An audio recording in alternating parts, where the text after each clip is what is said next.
I thought the hardest part of marriage was keeping the spark alive. I had no idea the real challenge was realizing the person sleeping beside you had already started living another life. It all began with a hotel receipt that should have never ended up in my mailbox. My name is Daniel, and until that morning, I believed I had a marriage people envied.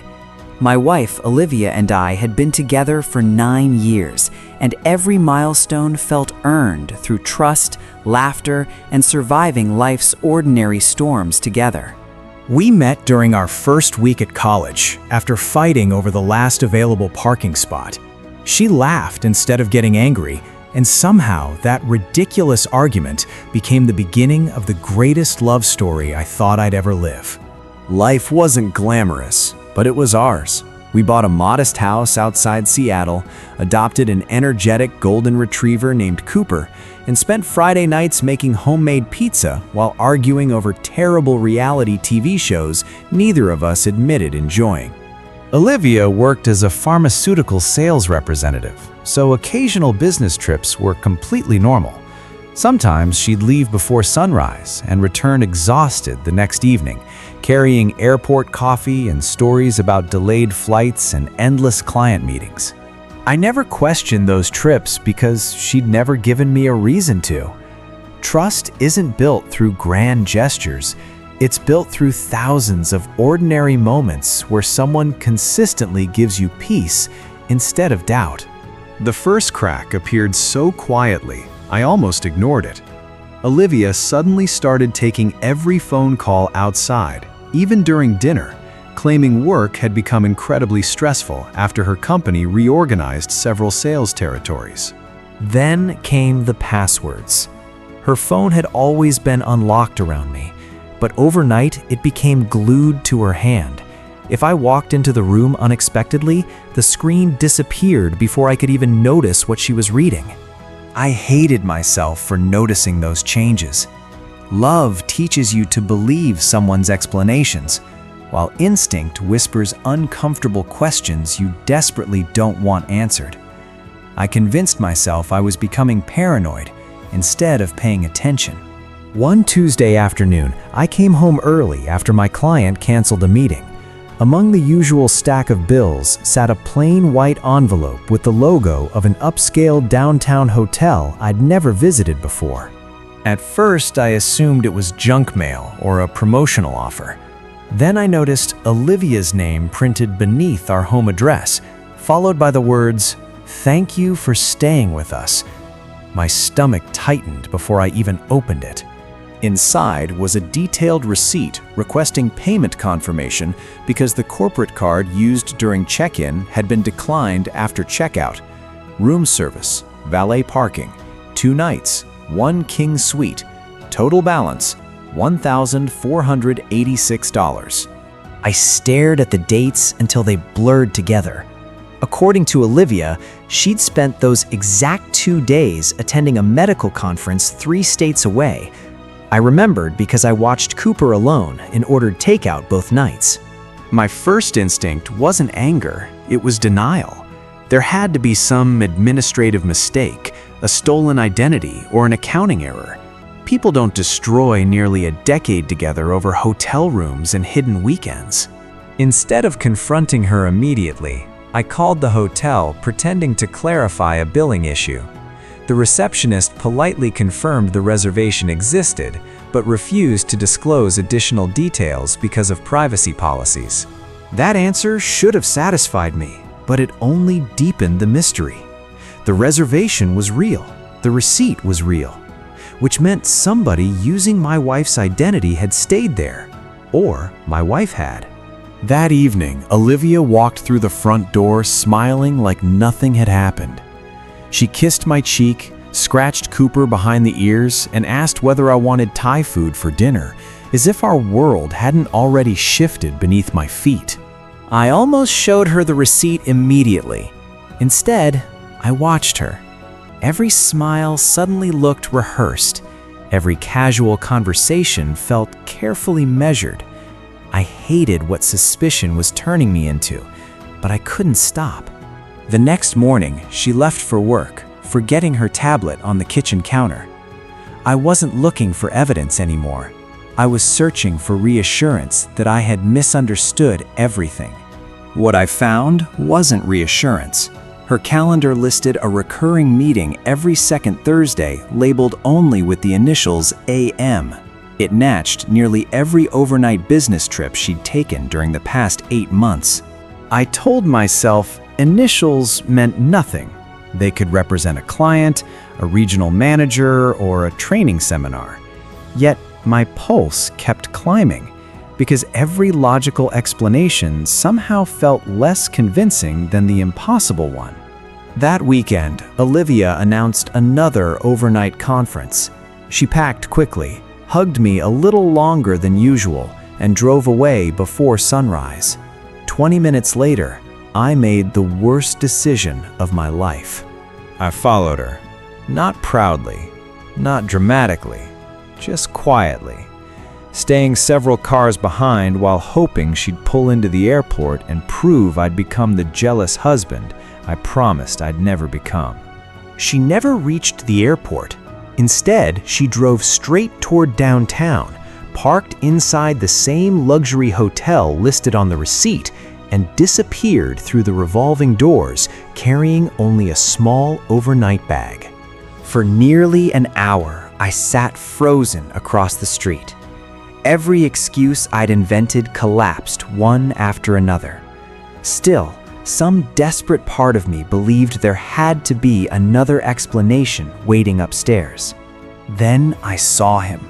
A tall man in a navy blazer walked into the lobby carrying flowers. Olivia greeted him with a hug that lasted far too long to belong to coworkers. I couldn't hear their conversation through the glass, but I didn't need to.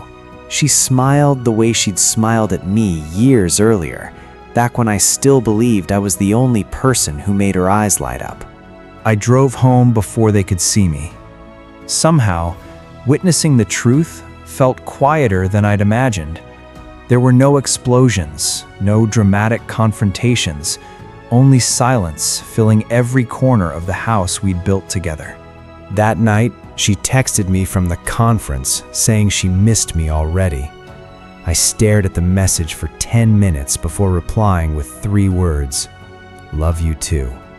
Lying had become effortless for her. Pretending became unbearable for me. I spent the entire night sitting on the back porch, wondering whether the woman I loved had disappeared recently or had never truly existed. The following afternoon, I contacted a divorce attorney before speaking to anyone else. He advised me to remain calm, gather financial records, and avoid emotional confrontations until I understood the full picture. Over the next week, I uncovered credit card statements, rideshare receipts, and restaurant charges that quietly filled the gaps. The affair hadn't lasted a few weeks. It had stretched across almost an entire year. The man wasn't a stranger from some random encounter. He was Aaron, a regional director at her company, married with 2 children. Suddenly, every corporate dinner and networking event carried a completely different meaning. I kept wondering what hurt more, the betrayal itself or the realization that she'd looked into my eyes hundreds of times while protecting someone else's secret instead of our marriage. When Olivia returned from her conference, she walked inside expecting another ordinary evening. Instead, the hotel receipt rested on the dining table beside neatly organized copies of every document I'd collected. She stopped walking before reaching the chair. Her face lost every trace of color. For several seconds, neither of us spoke, because some truths become so obvious that words only make them smaller. Finally, she whispered, "I can explain." Those 4 words sounded strangely rehearsed, as though she'd imagined this moment many times without believing it would actually arrive. I asked one question: how long? She stared at the floor before answering. Almost a year. hearing the exact number hurt more than discovering the affair itself, because it measured every lie she'd chosen instead of me. She cried, apologized, blamed loneliness, work pressure, emotional confusion, and mistakes that supposedly spiraled beyond her control. I listened quietly because none of those explanations changed the decisions she'd repeated again and again. Then she admitted something I never expected. The hotel receipt had been mailed accidentally because Aaron usually handled every reservation using his corporate account, but that weekend, they'd switched cards after a payment issue.